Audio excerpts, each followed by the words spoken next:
Noida sector 150 की दिल दहला देने वाली खबर ने हर माता पिता की आंखें नम कर दी हैं। प्राधिकरण और बिल्डर की लापरवाही से सॉफ्टवेयर इंजीनियर युवराज की खुले गड्ढे में डूबने से मौत हो गई। रात के अंधेरे में एक बेबस पिता के सामने उसका बेटा मौत के मुंह में समाता गया और वो बेबस पिता चाहते हुए भी कुछ नहीं कर सका। पापा, मैं नाला में गिर गया हूँ, मुझे बचा लो। पापा, धीरे धीरे ये गाड़ी डूब रही है।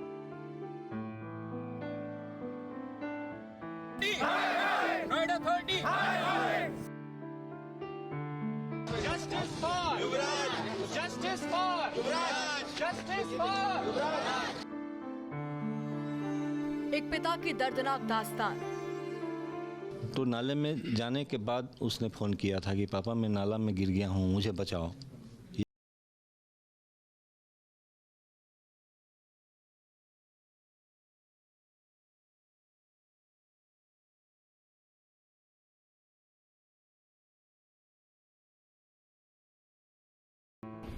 बहुत अच्छे दोस्त, अपने आप को सेफ रखते हुए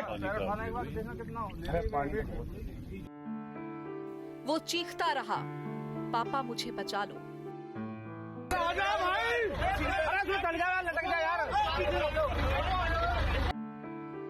और बेबस पिता दर्द में तड़पता रहा। फिर बोला कि पापा, मैं गाड़ी पर लेटा हुआ हूँ और गाड़ी धीरे धीरे डूब रही है, मुझे बचाओ किसी।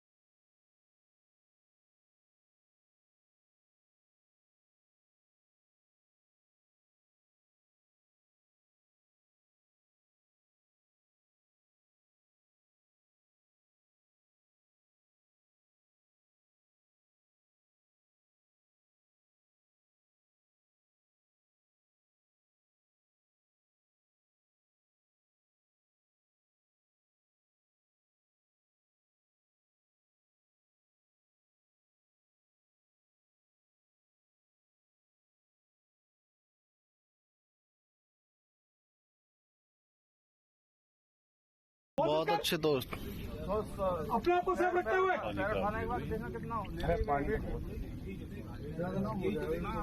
चल कोशिश तो कर। झाड़ियों में फंसराना आदमी, पैर ही नहीं चल रहे हैं। क्या कह रहा है, क्या बेटा ज्यादा ये बहुत गहरा पानी, पैर भी ना आ रहे और इससे ये पीछे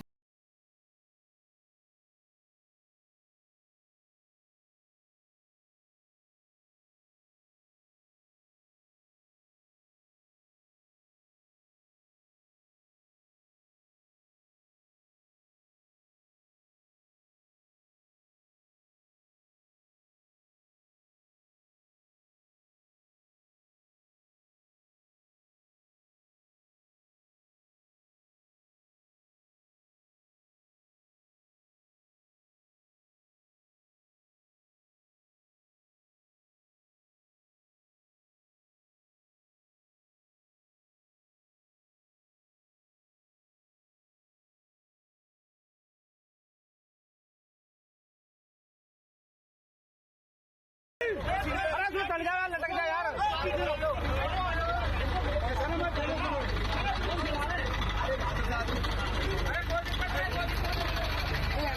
उस समय तो काफ़ी बेबस महसूस कर रहे थे। अभी अपने आप को मजबूत करने की कोशिश कर रहा हूँ, जो कि लाइफ का लॉस हुआ है मेरे परिवार में, और ये मेरे लिए बहुत बड़ा लॉस है जो कि इसको रिपेयर नहीं कर सकते।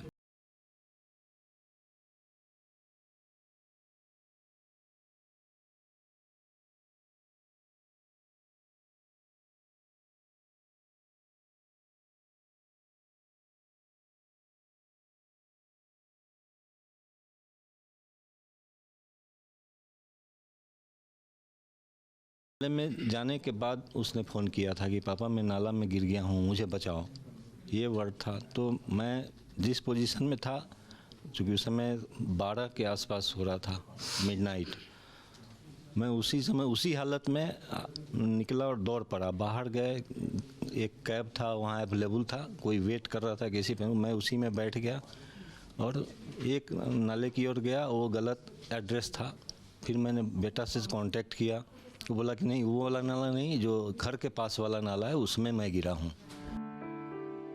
पिता ने एक बार तो बेटे को बचाने के लिए पानी में छलांग लगाने की सोची, लेकिन उन्हें तैरना नहीं आता था।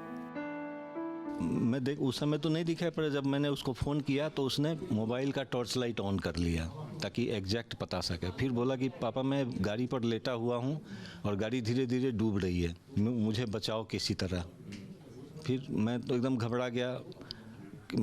सबसे पहला फ़ोन मैंने 112 पर डायल किया ताकि वहाँ से प्रॉपर सपोर्ट उस समय मिल सके, क्योंकि उस समय रोड पर भी आवाजाही बहुत कम थी, फॉग था और आवाजाही बहुत कम थी, तो प्रॉपर सपोर्ट मिले इसके लिए हमने पुलिस को बुलाया। तो पुलिस 20-22 मिनट में आ गई थी।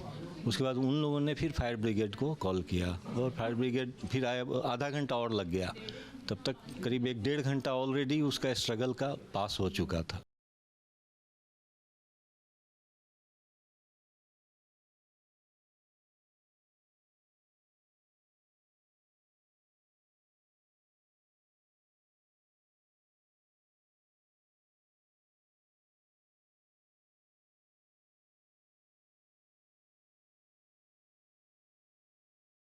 भगवान भरोसे ही सब चल रहा है। हमने तो उम्मीद उसी समय खो दिया जब हमने पूछा कि एसडीआरएफ कहाँ से आ रही है। उन्होंने बताया गाजियाबाद से। बोला ये नोएडा में तो नहीं, यहाँ नहीं है, गाजियाबाद से टीम आएगी। एंड ही टूक अराउंड 1.5 और I think 2 hours to reach there spot.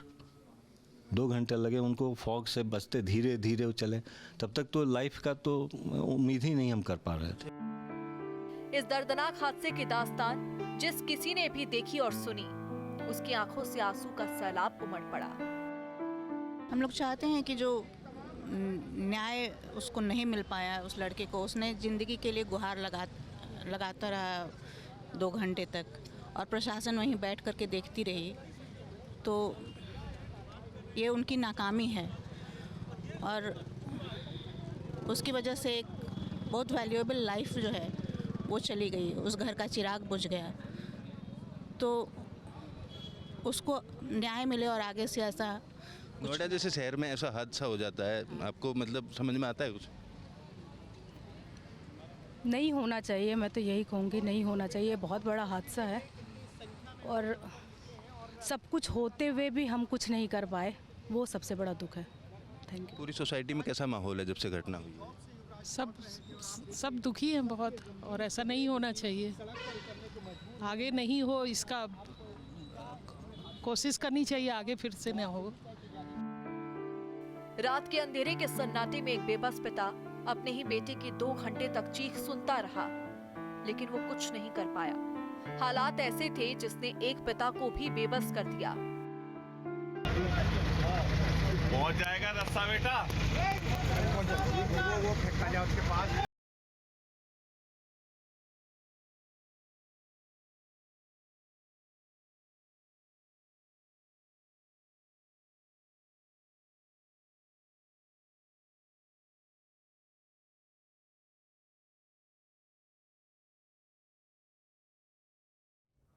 आपके मोबाइल पर तुरंत आएगी ब्रेकिंग न्यूज। स्क्रीन पर सबसे पहले दिखेगी बड़ी खबर, देश दुनिया की हर खबर एक जगह। अब आपके मोबाइल पर तुरंत फटाफट इंस्टॉल कीजिए न्यूज नेशन ऐप और रखिए खुद को अपडेट।